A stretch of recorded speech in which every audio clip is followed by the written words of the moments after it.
Hi Year 6, so now I'm going to summarise Thursday's session for you, which is can I answer questions involving converting between fractions and decimals? So to begin with, we'd do the 5-minute starter like we always do and go through the answers. Then we'd go through the answers to the work that we set on Wednesday.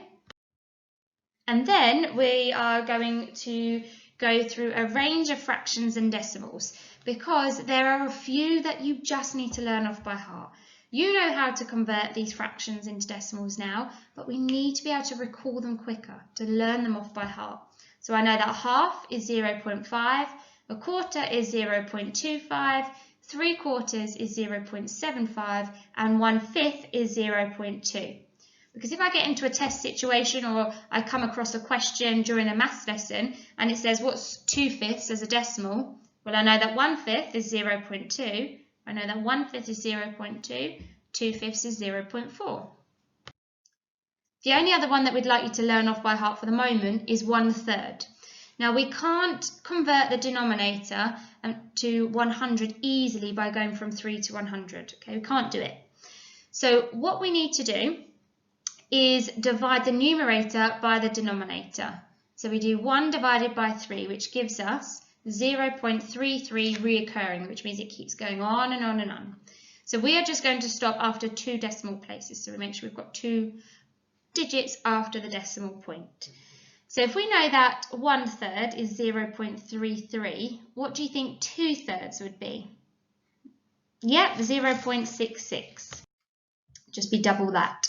So then in the lessons, I would get you to get your pens ready and I would shout out a range of fractions that I'd like you to write down the decimal equivalents for, and I'd shout out a range of decimals that I'd like you to write down the fraction equivalents for.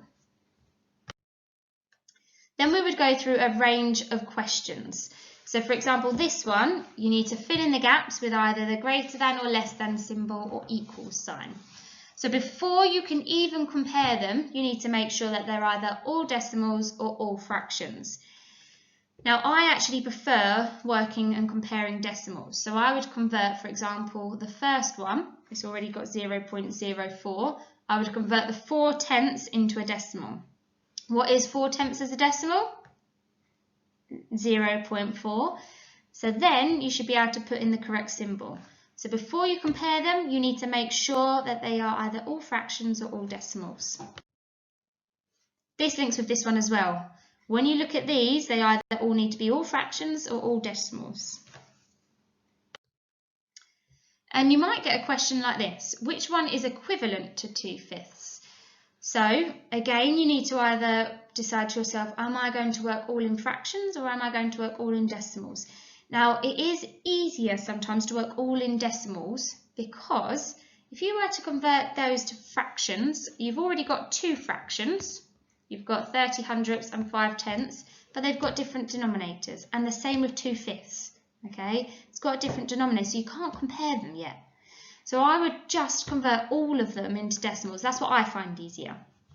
So which one is equivalent to 2/5? So convert that into a decimal first, convert the other 3 into decimals, and then you can write down which one is equivalent to 2/5. This is another example of that question. So this question is what 2 are equivalent to 3/4. So this is why we really recommend that when you read a question, underline the key pieces of information, because it's now not just asking you to find 1, it's asking you to find 2. So again, convert them either all into fractions or into decimals and then compare them and write down which 2 are equivalent to 3/4. You might get a question like this where you're asked to compare. Luke says 4/5 is greater than 0.7. Explain why Luke is correct. So we know that Luke is correct, but how do we explain why he's correct? So firstly, we need to make sure that they're either all in decimals or all in fractions, just like we've been doing with the other questions. And then you can write down why he's correct. Same with this question here, but this time it's not telling you who's correct, it's saying is he correct. You might get a question where you're asked to order a set of fractions or decimals. Again, make sure they are all in fractions or decimals first.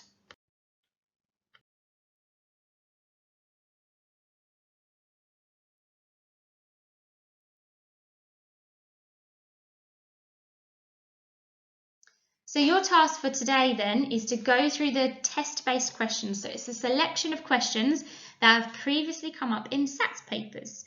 My biggest top tip to you is, if you are asked to compare or to order a set of fractions and decimals, make sure there are either all fractions or all decimals. My recommendation is to make them all decimals, okay? I find it easier, but do whatever works best for you. Thank you.